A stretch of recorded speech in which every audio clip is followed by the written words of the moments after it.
Hello, welcome to another pay or not to pay video. This time we're looking at two new significant pieces of content released by Bethesda on the Creation Club, the Doom Marine Armour and the BFG 9000.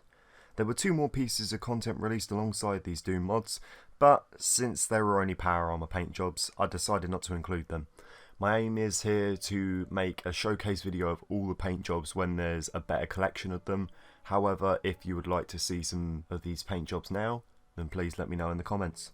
So both the mods in question today are priced at 400 credits each, meaning to buy both of these you'll need to buy 1,500 credits, unless you save the 100 credits from the initial beta launch of the Creation Club last month. But are they worth this amount of money? Starting up with the Doom Marine Armour, you spawn into the game with a set added into your infantry immediately, which I wasn't really too happy about. I paid 400 credits for this, and I was hoping for an accompanying quest like the Chinese stealth armour had, especially since the armour is part of a different game franchise, and a quest with some lore on how it ended up in the Fallout universe would have been nice considering I just paid for it. The armour itself, which looks closest to the armour used in Doom 2, has pretty good stats though.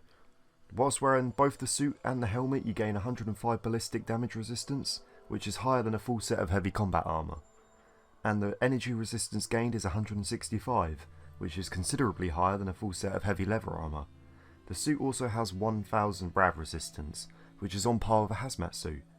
Whilst these are good stats, you can achieve higher by wearing simply heavy combat armour and some ballistic weed underneath it, and you can't upgrade this at an armour station. The set looks pretty good too. It's well detailed and using the retro Doom suit instead of the modern suit seen in the 2016 reboot of Doom works better in the Fallout universe. The battle worn appearance is also great.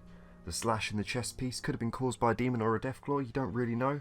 However, this does raise an issue for me. Your character's stomach is on show. Sounds a bit strange, but bear with me. And you can't change this as far as I'm aware.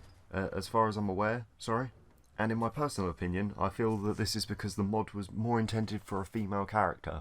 Like I said, just my personal opinion, but I don't play female characters, so it's just a bit annoying that I've got a bit of flab on show. Don't really like showing that off in public, don't really like showing it off in games, I don't know, just me. So pay or no pay? I'm going to say no pay, but I'll explain this after I've covered the BFG, and there's a very good reason for this. Next up, the BFG 9000, the most iconic gun in the Doom franchise. Spawning into the game you'll receive a quest called From Hell, which upon looking at the quest in your Pip-Boy, you'll see some much needed lore which describes the gun as an extremely powerful weapon of unknown origins. This lore also mentions the current wielder of the BFG, an exiled child of Atom called Mercy, who resides in the Glowing Sea. This can also be seen on the map to the left at the edge of the Glowing Sea and just above the capsized factory. Once you're at the Glowing Sea, you'll find Mercy on the roof of the collapsed Red Rocket station.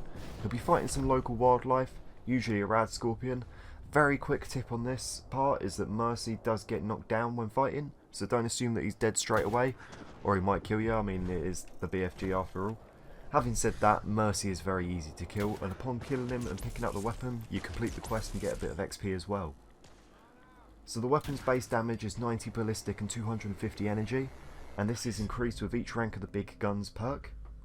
Unfortunately, I don't know the max stats for this weapon because I haven't unlocked any of these perks on the character, so I do apologise about that. It does have its own ammo type too. You won't get much ammo from Mercy, so you have to find a vendor for this. I know for a fact that the Brotherhood of Steel Quartermaster does sell the ammo for this weapon, but it is for 111 caps a bullet. This gun also looks great. It's very high detailed, which you can see as it takes up half the screen, like most guns in Fallout do that are quite big, you know, your mini guns and your Gatling lasers, etc. The gun charges like a Gauss rifle, so holding down the trigger for a couple of seconds increases the damage, and as you can see from the footage here, it makes quick work of a deathclaw and even causes it to stagger. Testing it out on humans also had some good results, and this shows the gun has an area of effect damage of some sorts. So pay or not to pay? I say pay for this one. It's a good mod that has some lore to it, and although the ammo is hard to come by, it does mean it is a balanced weapon in the Fallout universe.